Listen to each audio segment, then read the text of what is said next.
Hi, thanks for joining us today. My name is Michael Silver and I'm with my partner Eric Shikowitz. This is our Focus On series where we're talking about running your business like a business, and today we'll discuss specifically differentiating yourself in a crowded and commoditized marketplace. Eric, how are you? Doing very well, thank you. How are you, Michael? Good, thanks. So every day, advisors are out there trying to bring on new business Correct. and manage their existing businesses. And they meet people, like we always tell them to do, go out and network and market yourself. And people say, hey, nice to meet you, what do you do?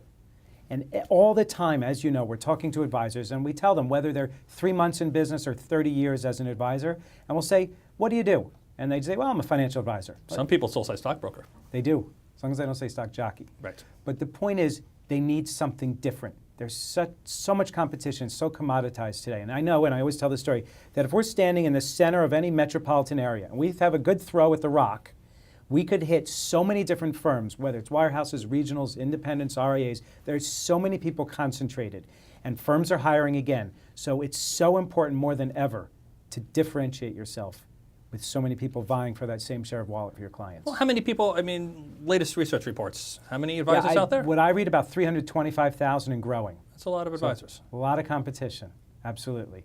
So what we talk about here is really going through and taking a step back to analyze your story. How do you answer that question? Why should I deal with you? What do you do? How are you different from someone else? What value can you add for me? A lot of value. Definitely. So talk to us about your food shopping experience. Yeah, a lot of people might be surprised what food shopping has to do with your value proposition or differentiating yourself, but it really comes down to commoditization. When, Lori sends me to the supermarket and she gives me the shopping list, and on that shopping list is notoriously there's going to be beans. And she doesn't care what I come home with. It could be Del Monte, ShopRite, A&P, Wegmans. It makes no difference. Beans are beans are beans. And the reason why I like using that little example is this is a commoditized business. And beans are beans are beans. And unfortunately, in the eyes of prospects and clients, we are sometimes viewed as a can of beans.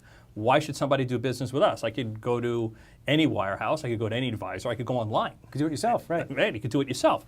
So, because this is a commoditized business, it becomes critical to really separate yourself. Like you mentioned, there are 325,000+ advisors out there in the country at any given time, all vying for a very similar share of wallet because everybody wants the high net worth client.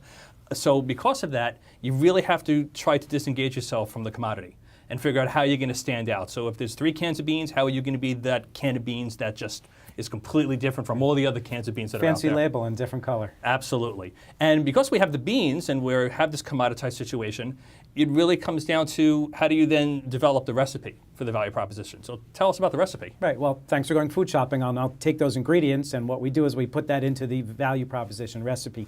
If any of you are taking notes as we go through this talk today, write down these 4 questions. Number 1, what do you do? And you probably know these by heart. How do you do it? Who do you do it for? And what are the benefits in working with you? So let's drill down into those a little bit. What do you do? So for example, how do you do what you do? What's your process? We talk to people about this every day. Right. How do you articulate your wealth management process? From fact finding and data gathering to going in the background and doing your analysis and a proposal to implementation and then ongoing monitoring. Rebalancing, reallocating, updating the plan, so on and so forth. Right.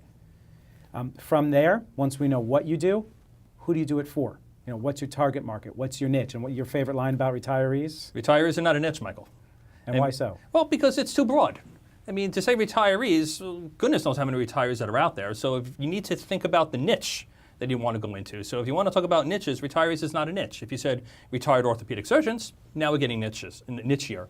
Or my favorite crane operators, as you know, is one of my favorite niches out there. Yeah, that's kind of an untapped marketplace. Absolutely. Untapped. So we talked about what do you do. That's a little bit about who you do it for. How you do it, again, goes back to your process, your philosophy, how you really leverage the resources of your firm, so on and so forth. And then finally, the last piece there is what are the benefits in working with you. And this probably, to me, is more important than all the other pieces. They're all important in this formula, in this recipe for a top-notch value proposition.